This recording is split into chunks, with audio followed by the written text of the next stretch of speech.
Bienvenue sur 42 nuances de SF, le podcast français qui explore tous les aspects de la science-fiction. Je suis Clara et je suis super contente de vous embarquer avec moi pour un nouvel épisode. Alors cet épisode est un petit peu spécial, en fait, c'est ce que vous allez écouter là, c'est l'interview que j'ai menée avec Jean-Pierre Andrevon dans le cadre de la 13e édition des Intergalactiques du nom de Que faire. Donc c'était en avril 2025. Même si je le fais déjà dans l'épisode, je remercie mais de tout mon cœur l'équipe des Intergalactiques pour l'accueil pour cette édition incroyable et pour m'avoir donné l'opportunité d'interviewer Jean-Pierre Andrevon. Donc vraiment un très grand merci. J'ai aussi eu l'opportunité d'animer une superbe table ronde avec Clément Sénéchal, Jean Krug, Étienne Quinge et Jean-Marc Ligny autour de la science-fiction et de l'écologie. Au moment où vous écoutez cet épisode, je sais pas si l'épisode est déjà sorti sur le compte des Intergalactiques. Si c'est le cas, vous verrez le lien en description. S'il n'y est pas, c'est que c'est pas encore sorti. Aussi, je tenais à dire que les conditions d'enregistrement sont assez spéciales, donc je m'excuse d'avance pour la qualité du son qui ne sera pas la même que d'habitude. Voilà, j'ai essayé de faire mon mieux pendant le montage. J'espère que ça vous empêchera pas de profiter et je vous souhaite une très belle écoute. Ok, est-ce que vous m'entendez bien ? Alors, bienvenue à toutes et à tous. Je tiens à remercier très chaleureusement les Intergalactiques pour leur invitation et pour la logistique. Pour une fois, c'est pas moi qui m'en occupe. Et pour cette superbe édition. J'ai le très grand plaisir d'avoir avec moi Jean-Pierre Andrevon. Bienvenue à vous et merci d'être avec nous. Ben, c'est moi qui... Vous m'entendez là, il faut que je parle dans le micro. Hein, c'est ça. Alors le fil est coincé sous le pied de la table. Là, il y a toujours un... Voilà. Entre les pieds. Non, c'est moi qui vous remercie de m'avoir invité parce que je viens toujours avec plaisir. Oui, ça fait. C'est pas votre première. Non, c'est pas le premier. Je viens en voisin puisque je suis grenoblois, donc il n'y a pas de problème. Bon, ça nous fait très plaisir. Donc pour celles et ceux qui vous connaîtraient pas encore, vous êtes écrivain de science-fiction et de fantastique, que ce soit des romans, des anthologies, des scénarios, et évidemment des nouvelles. Première nouvelle publiée en mai 68, notamment. C'est un très bel écho à votre militantisme. Vous êtes aussi musicien, dessinateur, peintre, illustrateur, un très grand cinéphile aussi. Ah oui, vous êtes critique cinéma, littéraire. Je suis plusieurs. Oui, c'est difficile de faire une présentation de vous.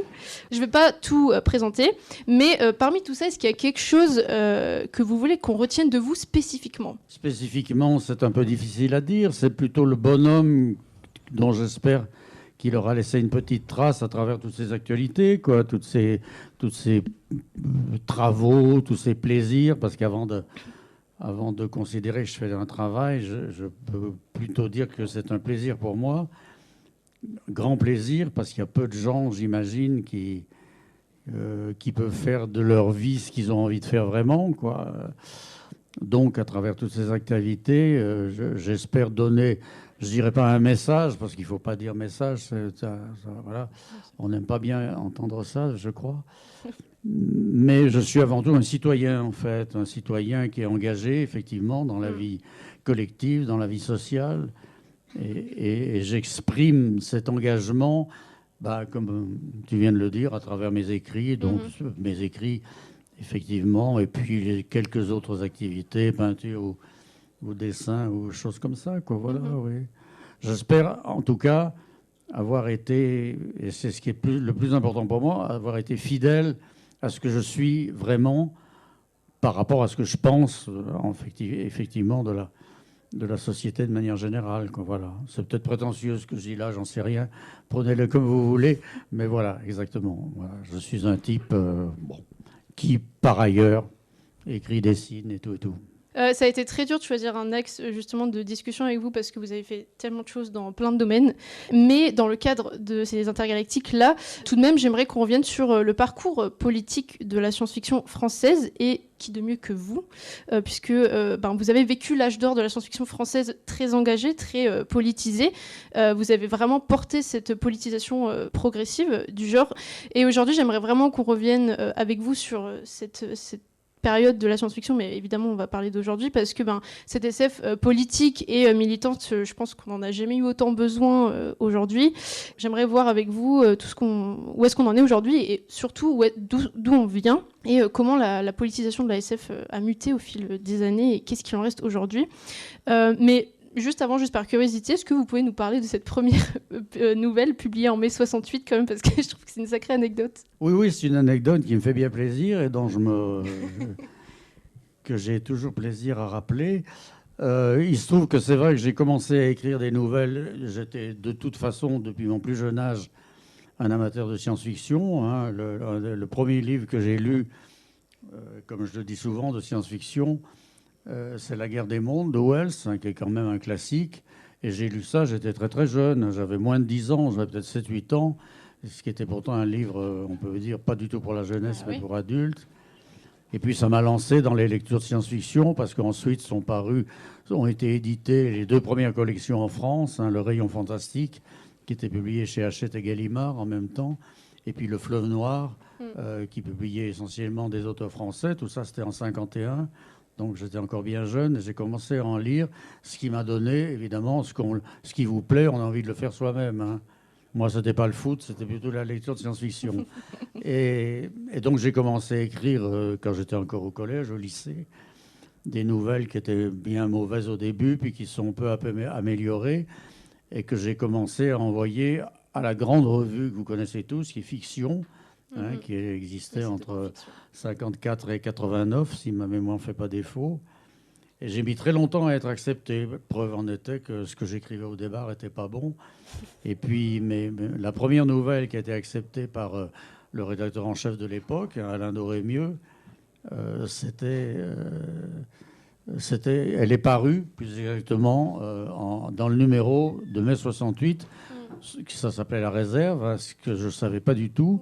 Je ne savais pas, j'avais aucune idée. Je pense que j'avais dû recevoir une lettre en disant, bon, on vous prend 2-3 nouvelles comme ça. Je ne savais pas quand elles paraîtraient, ni à quel moment. Et je me souviens très très bien, en mai 68, il y avait la grève, les magasins étaient fermés. Et je suis allé dans un magasin de presse de la gare de Grenoble. J'ai acheté Fiction, je l'ouvre. Et je vois ma nouvelle. Vous l'avez appris comme ça ? Je l'ai appris comme ça, exactement. Alors, mai 68, j'étais vraiment très, très content, quoi. Puis il se trouvait qu'à l'époque, il y avait un Gallup, un questionnaire concernant les lecteurs. Et dans 2 numéros plus tard, ma nouvelle était arrivée en première position pour ce qui concernait l'appréciation, le goût des lecteurs. Donc, j'étais très content, Doré-Mieux aussi. Et puis après, j'ai continué donc, à écrire des tas et des tas de nouvelles. Qui ont rempli Fiction jusqu'au dernier numéro. Puis Doré-Mieux, il manquait un peu d'hommes pour faire des critiques. Donc il m'a dit, mais tu voudrais pas faire des critiques un peu, tu lis beaucoup. Alors j'ai commencé à être pareil, à faire des critiques dans Fiction. Et puis après, les gens disaient, mais on voit qu'Andrevon dans Fiction. Alors j'ai pris un pseudonyme, Denis Philippe, pour tromper l'adversaire et pour continuer à écrire tout en changeant de nom. J'en ai eu plusieurs, d'ailleurs, plusieurs pseudonymes. Et ça s'est passé comme ça. Alors, l'engagement, encore une fois, je parlais de mon appréhension du monde, de ma compréhension du monde, de savoir ce que je pouvais y apporter. Et il se trouve que, bon, étudiant, j'étais étudiant aux Beaux-Arts, hein, j'ai adhéré tout de suite à l'UNEF, à l'AG-UNEF, c'est-à-dire l'association des étudiants de Grenoble qui était affiliée à l'UNEF de l'époque, qui avait pas grand-chose à voir avec l'UNEF d'aujourd'hui, je tiens à le préciser.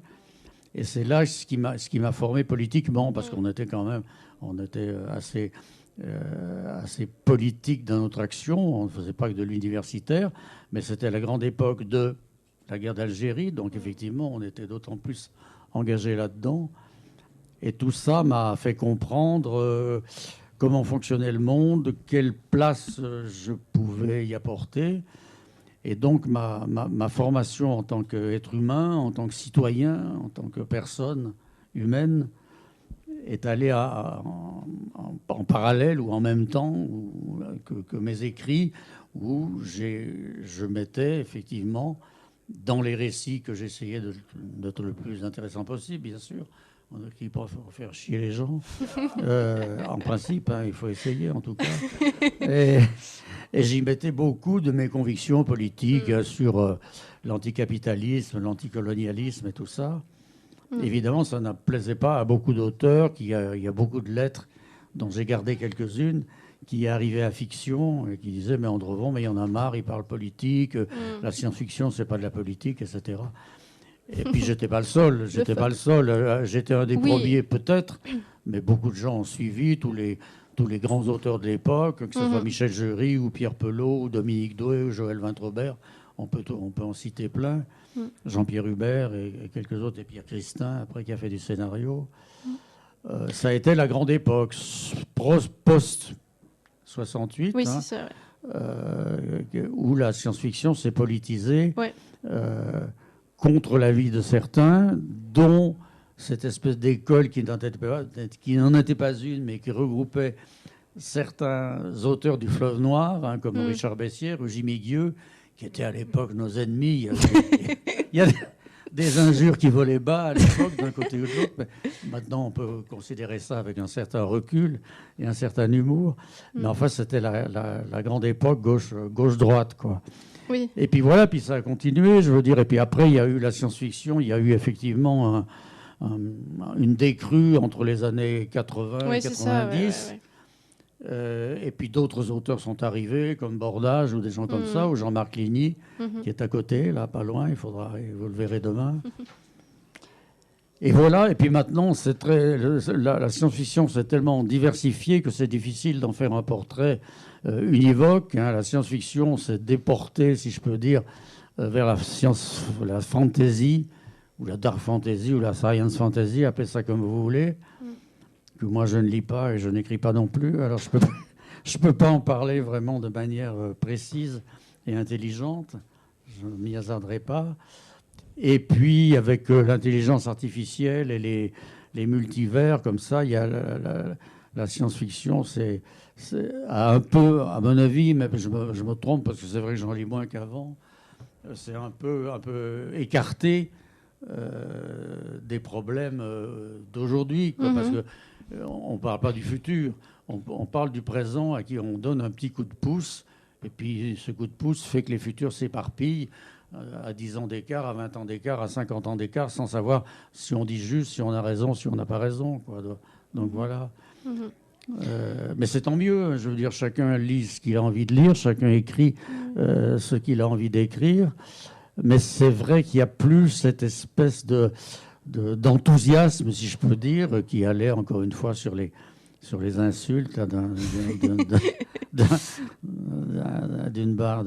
bord à l'autre. Et voilà, quoi. Alors, est arrivé, bien entendu, le grand problème qui nous pend pas au-dessus de la tête parce qu'on est même juste dedans jusqu'à la taille, et ça monte. Qui sont les changements climatiques, l'effet de serre qui est provoqué par la prolifération humaine et la prolifération de l'exploitation des métaux lourds ou légers ou tout ce qu'on voudra. Et il y a un peu, je dis pas que c'est un mouvement parce que c'est des auteurs qui sont très différents les uns des autres, mais qui rappellent un tout petit peu les années 70 parce qu'il y a énormément de romans que je lis qui parle effectivement des changements climatiques et de l'effet de serre et ce qui peut arriver. Seulement, il y a un problème quand même. On sait ce qui va arriver. La température monte, il y a des orages d'un côté, il y a des inondations d'un côté, il y a de la sécheresse de l'autre.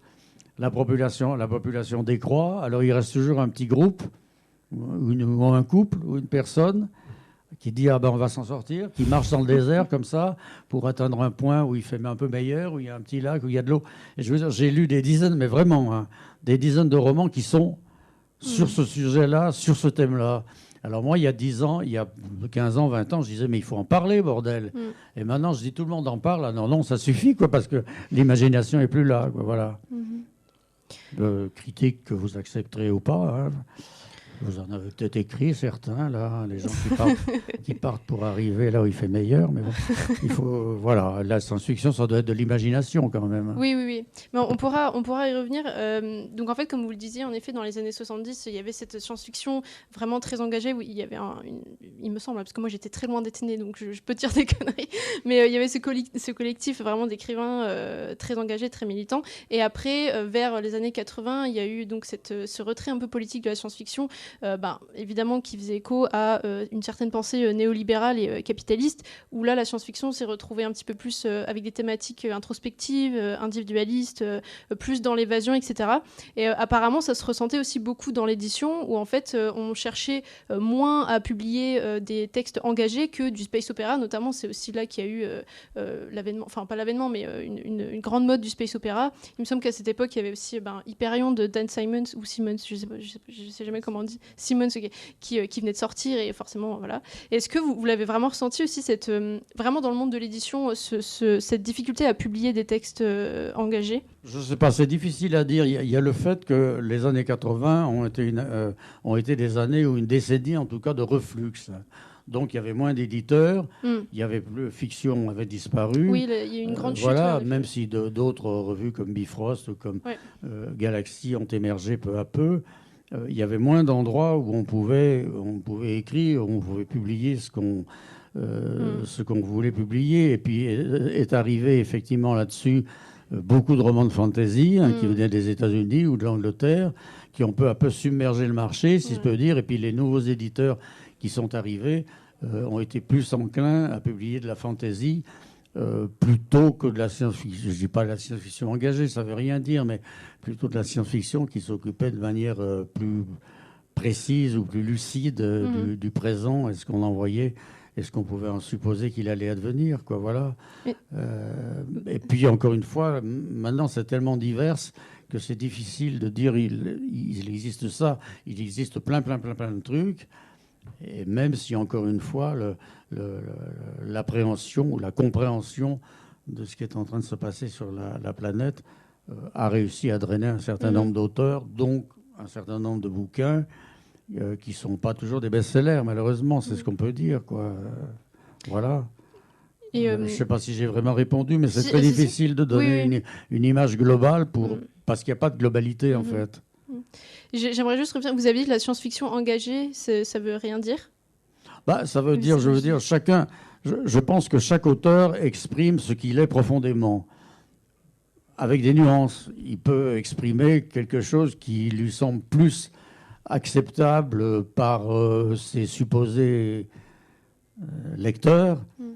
Et beaucoup d'auteurs qui ne sont peut-être pas très engagés, mettons toujours des guillemets à ce terme, engagés dans la vie, qui ne sont pas vraiment de gauche, quand ils écrivent, ils disent « Oh ben non, il ne faut pas que j'ai l'air trop à droite. » quoi. Donc on change un petit peu ce qu'on... c'est très difficile il y a autant de bouquins que de bouquins, et il y a autant d'auteurs que d'auteurs, donc... voilà, même si effectivement on n'a plus, il y a plus en ces années-là, en cette décennie 2020, ce qui n'était pas un groupe, mais qui étaient des gens séparés, qui avaient des styles très très différents, qui avaient des méthodes d'écriture très différentes.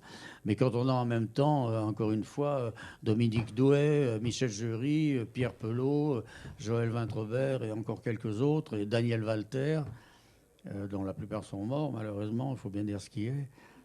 Il y a malheureusement plus ça aujourd'hui. Mais c'est normal, je veux dire, on ne peut pas vouloir continuer.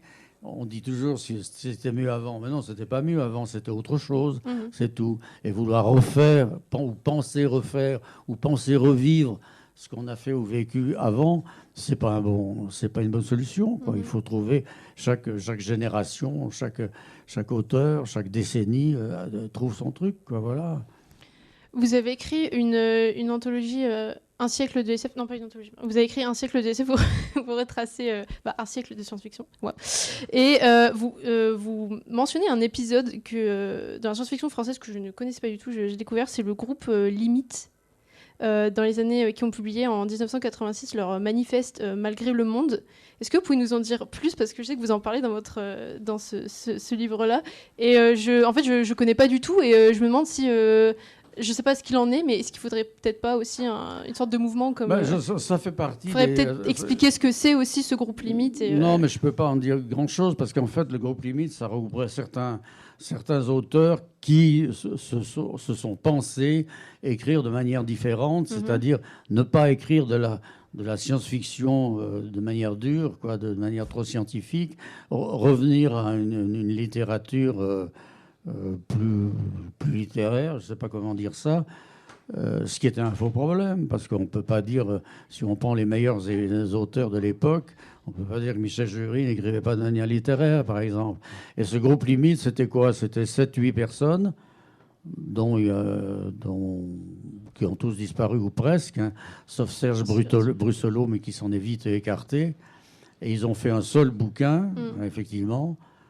C'est quoi le titre? Malgré le monde. Malgré le monde, effectivement. Ouais. Ils voulaient en faire d'autres, mais ils se sont disputés, évidemment, comme tous les groupes, on s'engueule, ils sont partis les uns à côté des autres, et ça en est resté là. Ouais. Donc c'est vraiment un épiphénomène, un microphénomène. J'en parle dans mon encyclopédie parce que je voulais rien laisser de côté, effectivement. Mais disons que sans vouloir accuser ces gens qui étaient tous des gens très bien, n'en doutons pas, on peut passer, quoi. Ok, d'accord. Non, mais en fait, je trouvais ça quand même intéressant parce que je connaissais pas du tout ça, parce que ça a aussi été très très critiqué. Donc oui, il y a peut-être eu des disputes entre eux, mais ça a aussi été très mal réceptionné, où il y a eu vraiment des critiques très fortes qui disaient qu'un manifeste comme ça ou une science-fiction comme ça pouvait tuer justement la science-fiction.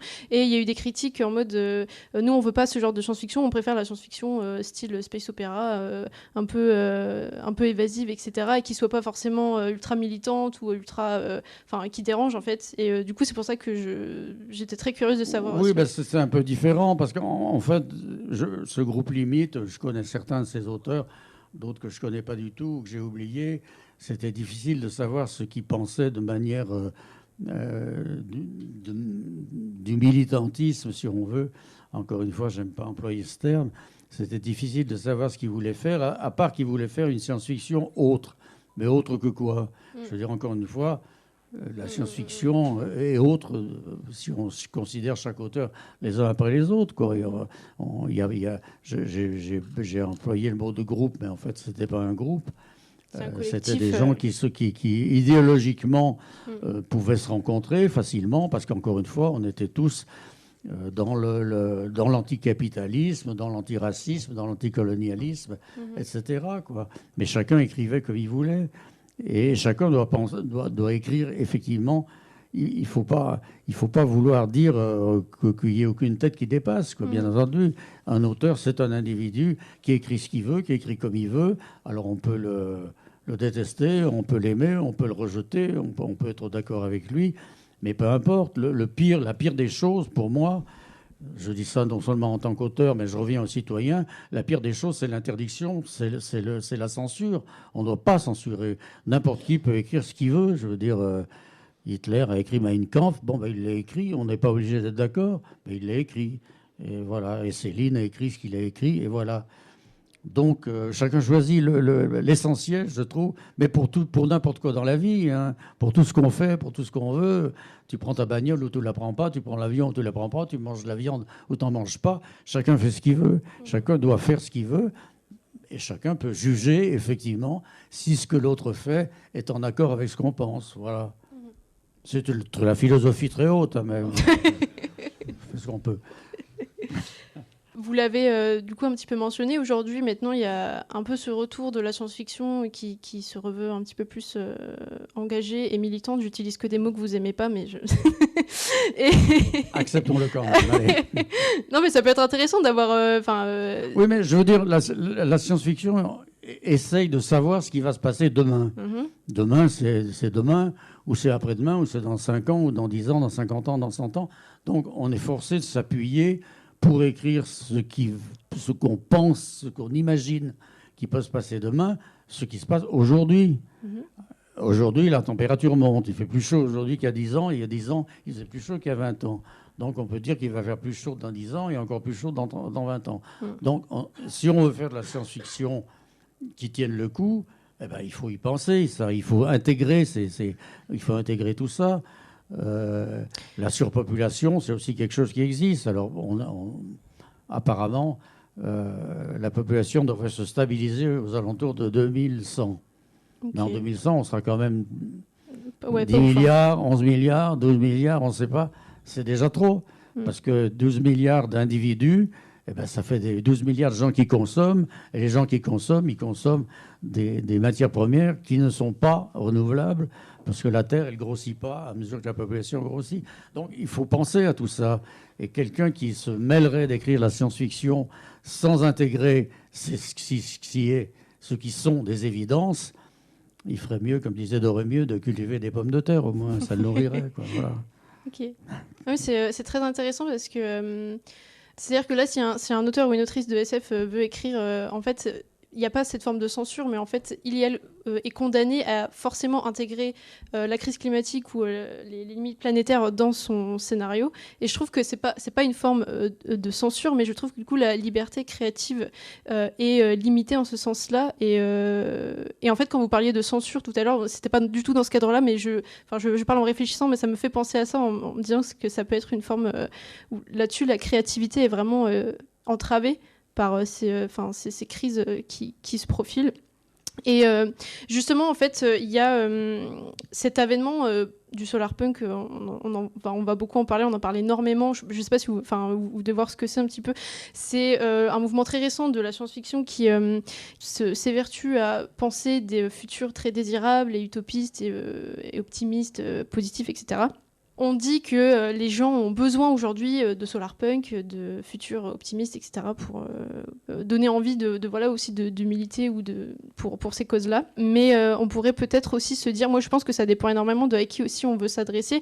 Moi je suis totalement insensible au solarpunk dans le sens où vous avez beaucoup notamment travaillé sur le post-apo et les dystopies. Vous avez fait aussi des livres qui étudient tout ça. Et je pense que ces dystopies-là aussi, et ce post-apo c'est surtout le post-apo qui est très à la mode aujourd'hui, très pessimiste. Est-ce qu'on devrait forcément axer la science-fiction d'aujourd'hui sur le solarpunk, ou est-ce que justement le pessimisme et le post-apo, ça va pas faire bouger aussi, ça pourrait pas faire bouger des gens aussi? Et vous, c'est quoi votre regard là-dessus, étant donné que vous travaillez beaucoup sur la dystopie et le post-apo, et que dans vos romans, il y a quand même cet aspect assez pessimiste, je peux le dire. Moi, j'adore ça, hein, vraiment, je continue à écrire du post-apo. Mais j'aimerais voir comment vous regardez tout ça, en fait, entre vraiment, je trouve qu'il y a ce parallèle du solarpunk et en même temps une mode vraiment très prégnante du post-apo actuellement. Et je sais pas trop ce que ça reflète, en fait, des esprits d'aujourd'hui, justement. Je ne sais pas trop quoi dire là-dessus, encore une fois. Normal, c'était pas clair. Non, mais encore une fois, chacun écrit ce qu'il a envie d'écrire et ce qu'il croit être juste d'écrire, quoi. D'ailleurs, est-ce qu'il y a beaucoup de post-apo ces temps-ci, disons dans les 5 dernières années? J'en suis pas si sûr que ça. Ou alors c'est un prétexte effectivement pour aller ailleurs, comme je disais, à essayer de trouver. On part d'une dystopie, effectivement, pour aller vers une utopie qui est assez difficile à trouver, parce que c'est vrai que l'utopie, moi je la vois pas trop, quoi, à part une décroissance de la population, qui est un de mes sujets favoris autant en tant qu'auteur qu'autant que citoyen. Et pour ce qui est de la réaction ou de l'appréhension ou de la manière dont les lecteurs reçoivent ce que l'un et l'autre écrivent, c'est chacun ses réactions, chacun sa philosophie, chacun ce qu'il pense réellement. Et c'est vrai que de mon côté, pourquoi? J'en sais rien. Est-ce que je suis plus lucide que d'autres? Certainement pas. Est-ce que j'ai été attiré par un goût perverse pour la catastrophe, pour tuer tout le monde? Sans doute, probablement. Et c'est une chose qu'on m'a toujours dit. Et là, je reprends un mot que tu viens de dire, que je n'accepte pas. Je dis ça. Non, mais oui, non, mais je le prends pas mal. Alors. Bon, Andrevon, pourquoi tu es si pessimiste? Je ne suis pas pessimiste, je suis lucide, simplement. Vous avez qu'à regarder les chiffres. Et puis, une fois qu'on voit les chiffres, alors maintenant, les climato-déniésistes, comme on dit, ne veulent même plus voir les chiffres, ou alors ils les changent à leur goût, à leur envie. Je crois qu'il faut écrire effectivement ce qu'on a envie d'écrire, ce qu'on croit réellement, et puis ceux qui n'en veulent pas, ceux qui vous rejettent, ma foi, tant pis, on doit l'accepter, effectivement.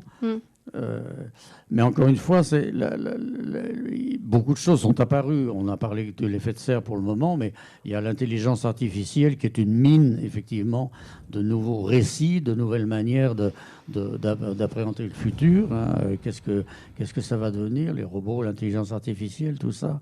Ce qu'on n'imaginait pas il y a encore 15-20 ans, quoi. Bon. Et puis les fantasmes sur les multivers, effectivement, les univers intérieurs, extérieurs, tout ça, qui viennent des histoires de super-héros, dans la plupart du temps d'ailleurs. Donc voilà, encore une fois, je suis bien incapable de vous donner une appréciation globale de la science-fiction d'aujourd'hui, plus encore qu'effectivement que la science-fiction d'hier, où les clans, si je peux dire, étaient nettement plus séparés, quoi. C'est vrai, mais il y avait moins de bouquins qui paraissaient, il y avait moins d'auteurs qui écrivaient, donc c'est plus facile quand on est peu nombreux de serrer les individus, les genres et les styles et les pensées, quoi. Voilà. Mais oui, je suis d'accord avec vous quand vous dites que vous êtes lucide, parce que les personnes qui écrivent du solarpunk ou des utopies, je ne sais pas comment elles font. Attendez. Décrivez-moi ce que vous appelez le solarpunk, d'abord. D'accord. En fait, le solarpunk, c'est vraiment un sous-genre officiellement de la science-fiction qui décrit des mondes désirables. Donc souvent, ça peut être aussi du post-apo. En fait, c'est un sous-genre qui mélange plusieurs sous-genres. Ça peut être une société ultra résiliente après une catastrophe. Donc ça peut être du post-apo, etc., qui s'est rebâti sur du low-tech, sur des technologies durables, etc. Mais c'est vraiment quelque chose, un genre qui se veut positif, avec des futurs désirables et optimistes. Et l'emblème du solarpunk, celle qu'on cite tout le temps, c'est Becky Chambers notamment. Et voilà, et en fait, moi, je suis absolument admirative de ces personnes parce que je ne sais pas ce qu'elles trouvent de positif autour d'elles pour écrire des choses comme ça. Et justement, en fait, quand je dis que je suis insensible à ça, c'est parce que j'ai du mal à y croire. En fait, moi, je suis comme vous. Pour moi, si on veut écrire la science-fiction aujourd'hui, il faut absolument prendre en compte la crise climatique et tout ce qu'il y a autour. La diminution des ressources, la surpopulation, etc. Et en fait, je ne vois pas comment on peut penser à un monde autre, à part peut-être une catastrophe qui détruit tout et en mode table rase, etc. Et là, c'est l'occasion de partir sur une société peut-être plus résiliente et optimiste. Mais voilà, ça se discute énormément. Là, je parle d'un point de vue strictement personnel. Du coup, voilà. Est-ce que c'est plus clair pour vous le solarpunk ou pas du tout ?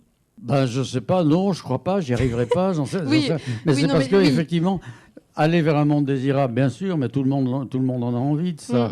Maintenant, pour trouver le passage, effectivement, c'est très facile de faire de l'apocalypse ou du pré-apocalypse ou du post-apocalypse, que ce soit effectivement l'effet de serre lui-même ou l'épidémie qui élimine la majorité de la population, ou pourquoi pas le météore qui vous éradique comme l'autre a éradiqué les dinosaures. Mais pour arriver, pour faire le passage entre ça et ce que tu appelles le solarpunk, c'est-à-dire un monde désirable, où il n'y aurait plus de pollution, où il y aurait moins de gens sur Terre, c'est très difficile quand même, quoi. Alors, s'il y en a qui y arrivent, moi, je ne peux pas vous citer un seul bouquin qui m'ait convaincu de ça, ou alors on passe brusquement, sans se baser sur le présent ou le très proche futur, on se projette à 10 000 ans ou 50 000 ans dans le futur. Ou alors là, effectivement, il y a l'Empire galactique, où il y a des tas de planètes où on peut vivre de manière agréable. Mais comment on y arrive, et ça, les auteurs ne savent pas, ils ne peuvent pas le dire, parce qu'on ne peut pas y arriver, en fait. On sait bien que la Terre, on ne peut pas y échapper, quoi. Oui, je suis d'accord avec vous. Je trouve que dans le solarpunk, il y a vraiment cet aspect un peu évasif aussi, où on s'évade, etc.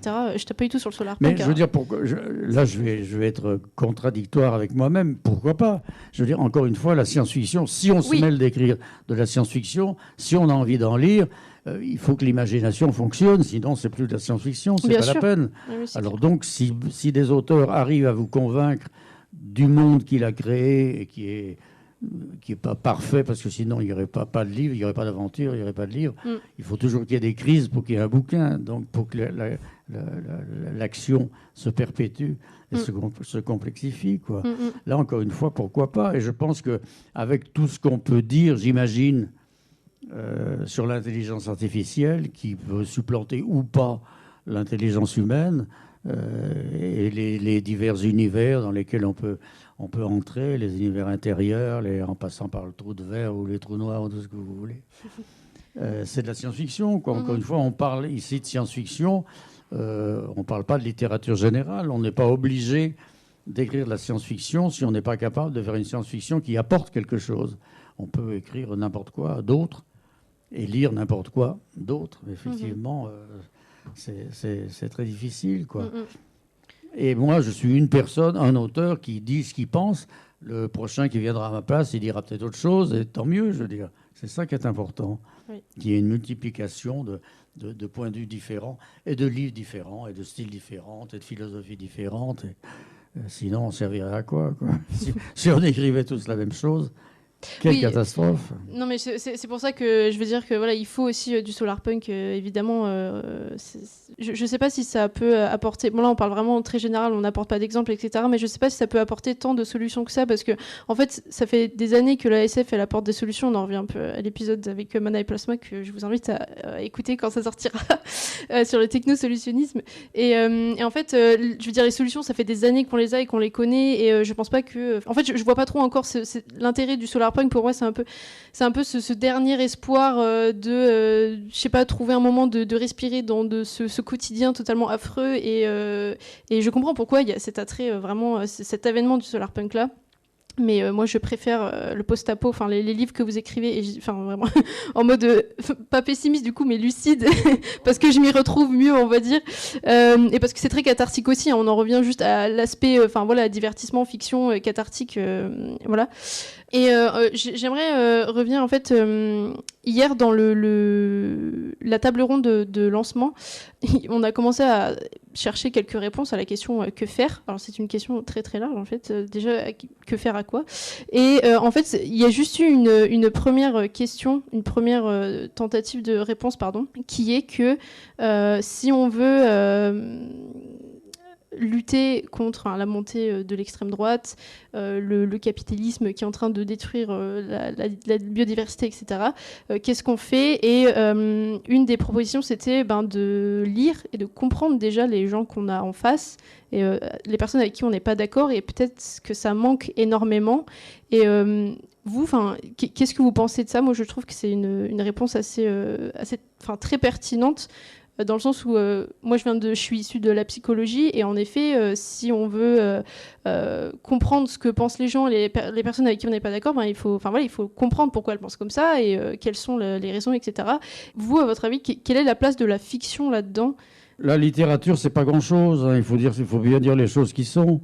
Moi, je me réfère souvent à cette phrase de Sartre qui avait dit toute la littérature du monde n'empêchera pas un enfant de mourir de faim. C'est ça, quoi. On lit un bouquin, on peut être d'accord, on peut pas être d'accord, mais à part ça, il vaut mieux dans ce cas descendre dans la rue, hein, franchement. Hein. Ah oui, non, mais quand tu as essayé de convaincre... Moi, je les comprends pas, les gens, les climato-nénésistes ou les climato-sceptiques ou tout ce que vous voudrez. Je les comprends pas, puisque les chiffres sont là. Mais alors, il faut leur dire quoi? Mais vous avez lu les chiffres? Et ils vont dire oui, mais c'est pareil, quoi. Et un antisémite, tu veux lui dire quoi? Il faut leur foutre un point dans la gueule, quand même. Non, mais vraiment, je veux dire, moi, je crois pas qu'on puisse convaincre quelqu'un qui ait des idées extrêmes aussi négatives que ça, quoi, vraiment. J'ai jamais vraiment essayé, parce que je m'approcherai pas de tous ces individus. J'aurais peur de pas être le plus costaud, d'ailleurs, en plus. Et voilà, quoi. Je pense que la littérature, laissons-la à sa place, elle est importante, alors que on parlait de censure tout à l'heure. La censure, elle touche énormément les livres, et de plus en plus depuis quelques années. Depuis que Trump est là, c'est encore pire, je dirais. Et puis, allons dans d'autres pays, ou la Chine, ou partout, on brûle des livres, on interdit des livres exactement comme en 1933-1934 au temps d'Hitler, quand on est revenu à Hitler, effectivement. Et il y a un moment où on se dit que la littérature, non, elle ne sert plus à grand-chose, quoi. Elle peut servir à fructifier notre intellect, puis à prendre son plaisir, parce qu'il faut quand même avoir un petit peu de plaisir dans un monde aussi désespérant que celui qu'on vit. Donc lisons, choisissons nos livres, rejetons ceux qu'on ne veut pas. Mais je ne pense pas que la littérature en elle-même puisse arriver à convaincre, puisque déjà on n'arrive pas à convaincre quelqu'un en lui parlant en face. Je ne pense pas que la littérature arriverait à faire changer d'avis quelqu'un, quoi. C'est très intéressant comme question parce que je fais une thèse là-dessus. Je fais une thèse du coup, je suis en psychologie et j'étudie ce qu'on appelle la persuasion narrative, qui est un champ de recherche très très récent en psychologie dans la persuasion, le changement d'attitude et de comportement.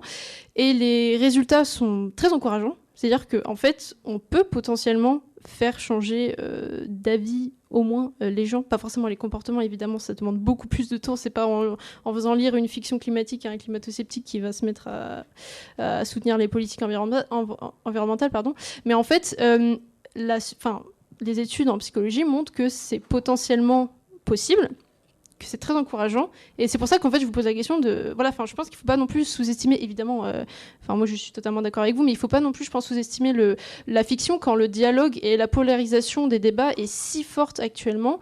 Et notamment, juste petite anecdote, pour l'instant, la recherche, elle montre que tout ce qui est fiction climatique, notamment, moi je travaille avec les personnes climato-sceptiques, donc c'est très difficile des fois, mais il faut garder son calme. Notamment, les fictions climatiques très pessimistes et post-apo sont contre-productives auprès de ces personnes-là, et elles vont marcher notamment auprès des personnes déjà convaincues, en fait.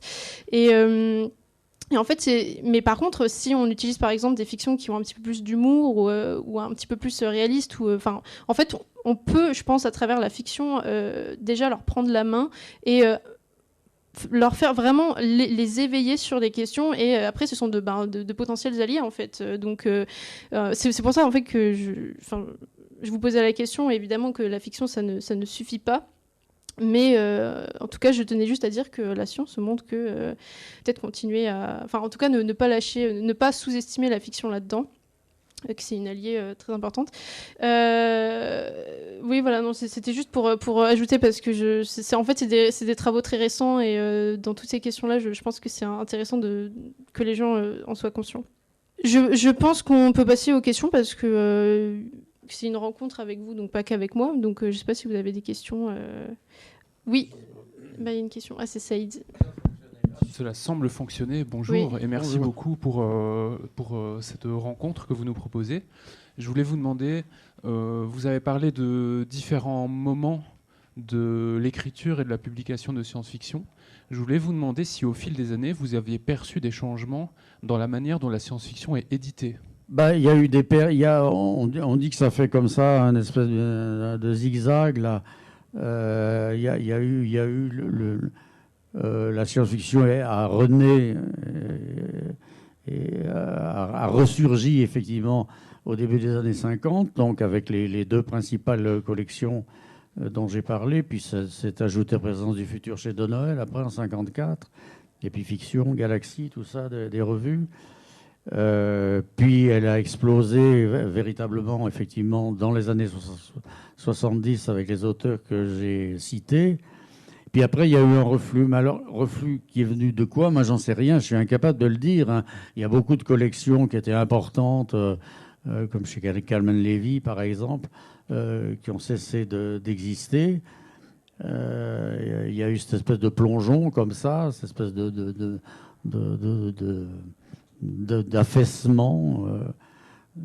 Et puis après, ça remonté à peu près au milieu des années 90, parce qu'il y a des jeunes éditeurs qui sont arrivés sur la place, hein, comme le Bélial, par exemple, ou comme des critiques, ou ce genre d'édition.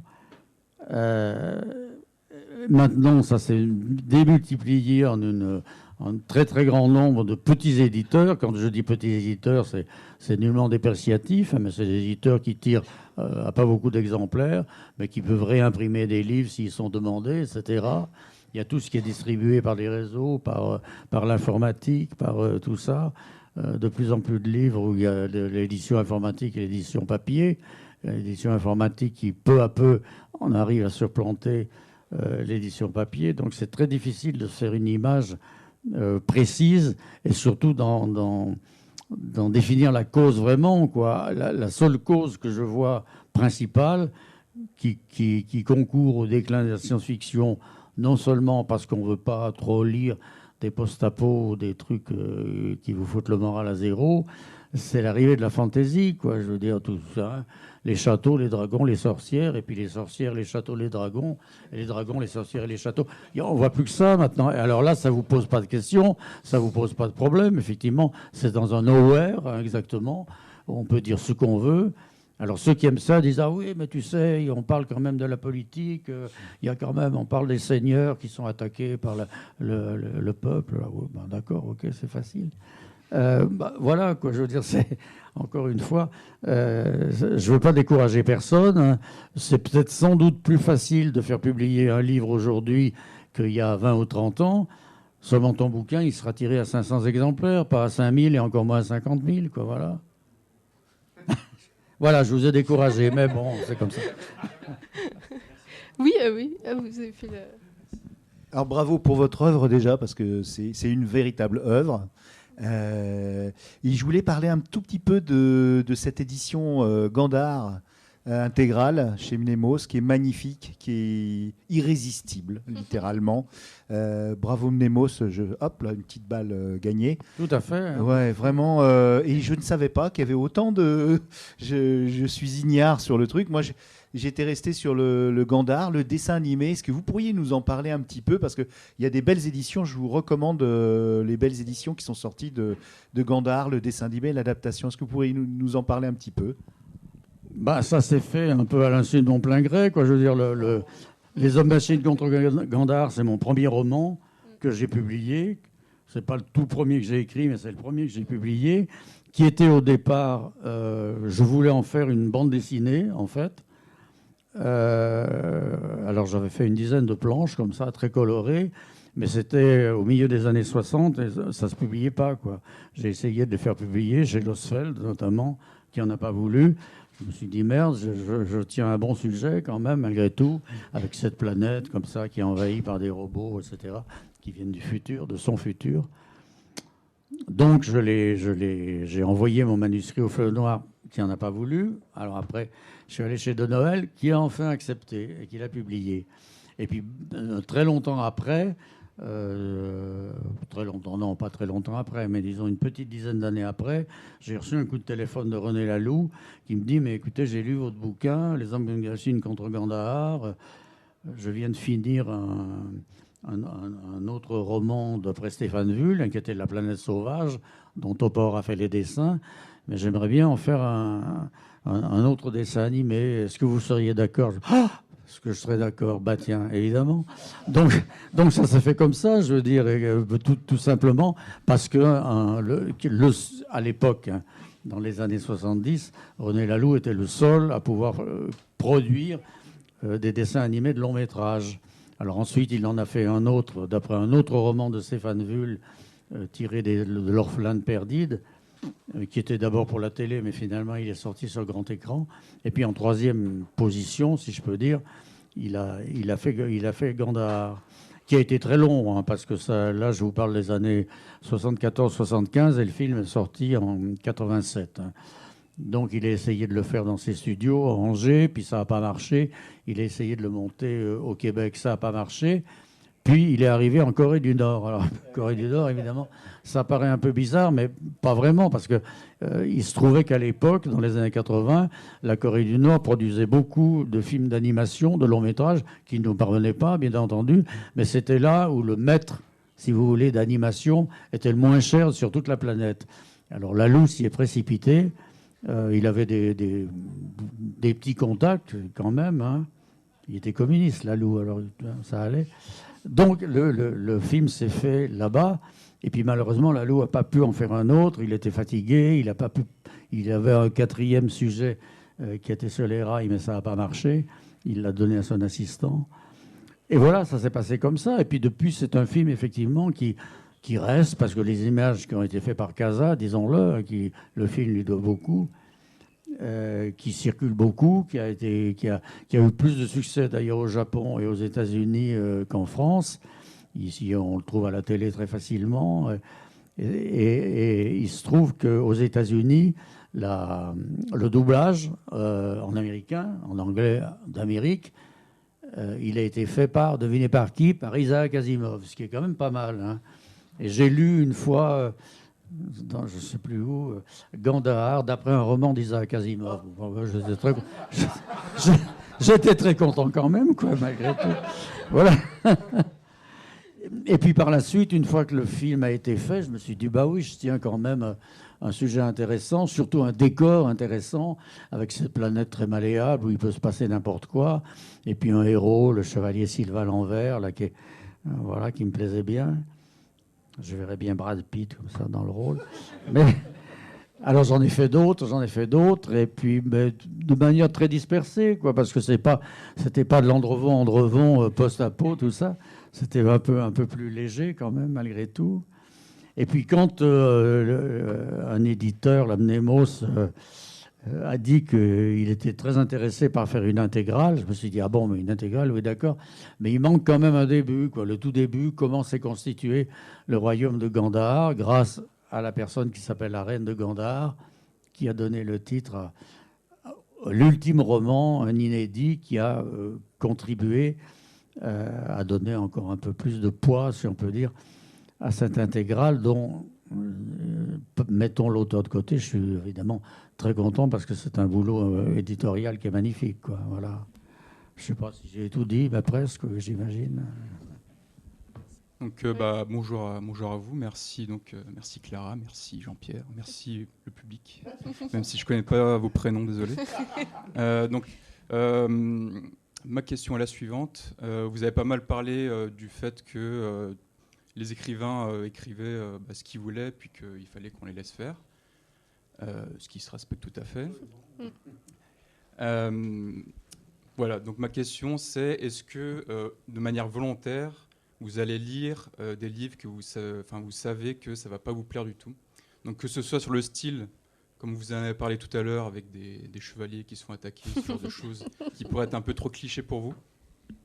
Ou alors, niveau politique... Oui, mais c'est la multiplication surtout qui me fait souci, quoi. C'est vrai que Fritz Leiber, il a écrit d'excellents Le Sorcier Gris et je sais pas quoi, des très bonnes fantaisies. Mais quand on revient sur le même tapis, et puis encore et encore et encore, c'est là que ça devient lassant, parce que ça prend la place d'autre chose, quoi. Voilà. C'est ce que je voulais dire, en fait. Et l'autre partie de la question, c'était sur des œuvres qui seraient, donc, par exemple, on va dire, climato-sceptiques, je ne sais pas s'il en existe, mais c'est juste un petit exemple. Climato-sceptique, des œuvres, oui. Vous savez ce que c'est, climato-sceptique? Est-ce qu'il y a vraiment des œuvres climato-sceptiques, ou alors je ne les ai pas lues? Ouais, non, mais pas forcément ça, mais c'est juste un petit exemple par rapport à des fictions qui ne seraient pas du tout... vous seriez totalement en désaccord avec. Est-ce que vous iriez lire ce genre de choses pour vous faire une idée, pour vous dire, mais c'est vraiment de la grosse merde, je vais faire quelque chose... Je vais faire quelque chose contre ça, on va dire. C'est une question assez ambiguë et la réponse ne peut que l'être, parce qu'il y a le fond et la forme, effectivement. Un ouvrage très très bien écrit qui serait climato-sceptique, je ne vois pas ce que ça pourrait être en fait.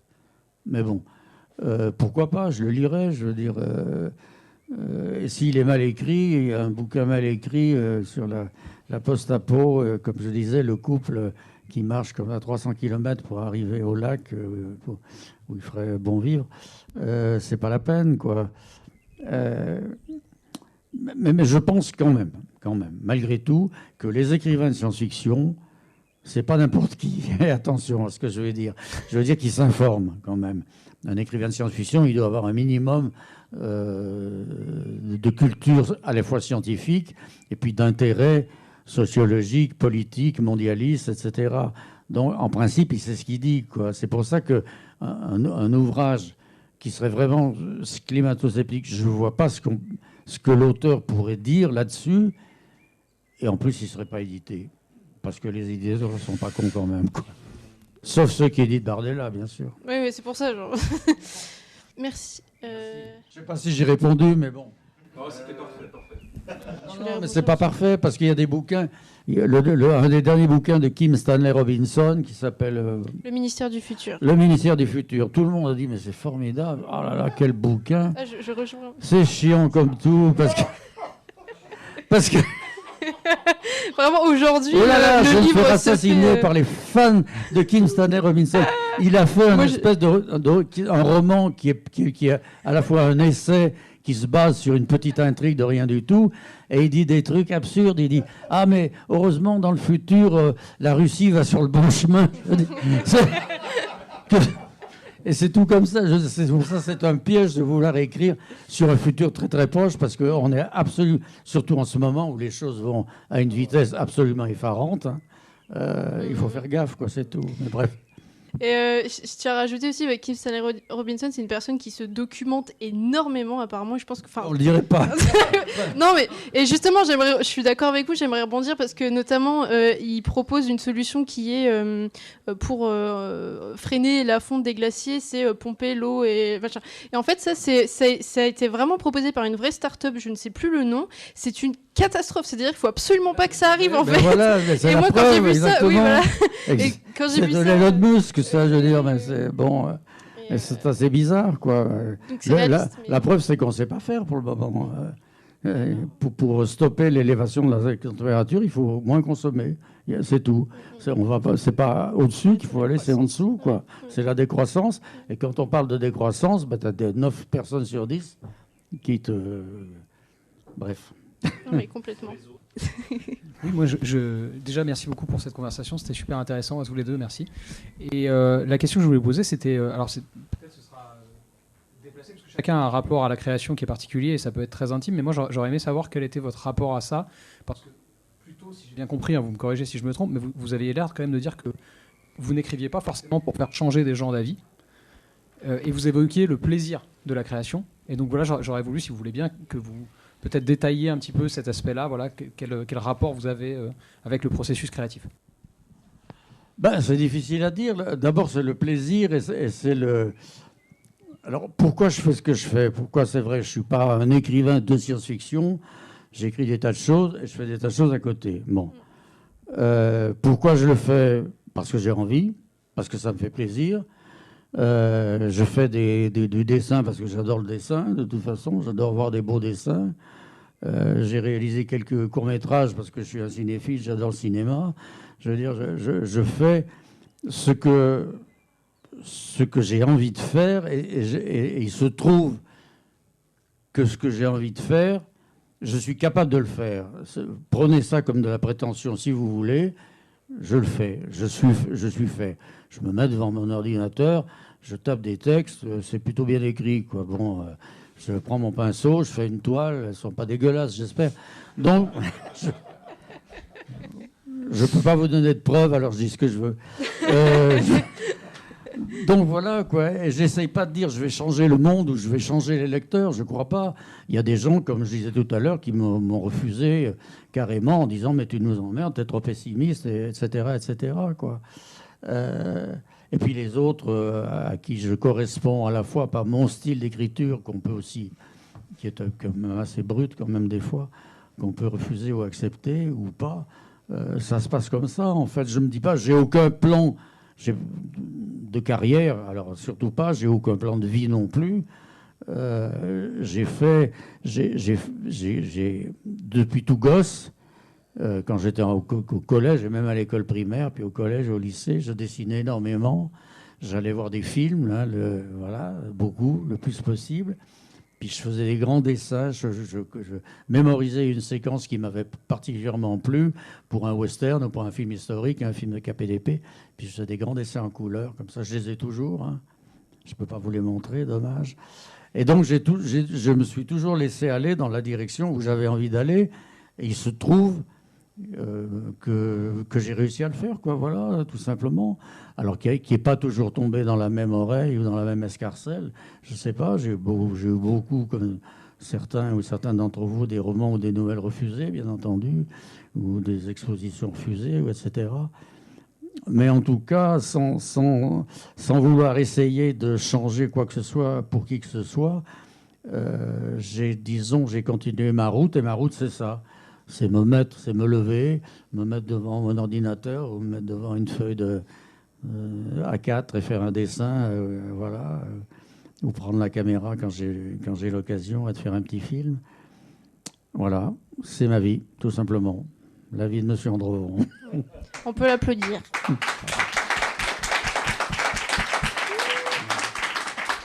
C'est pas ma faute.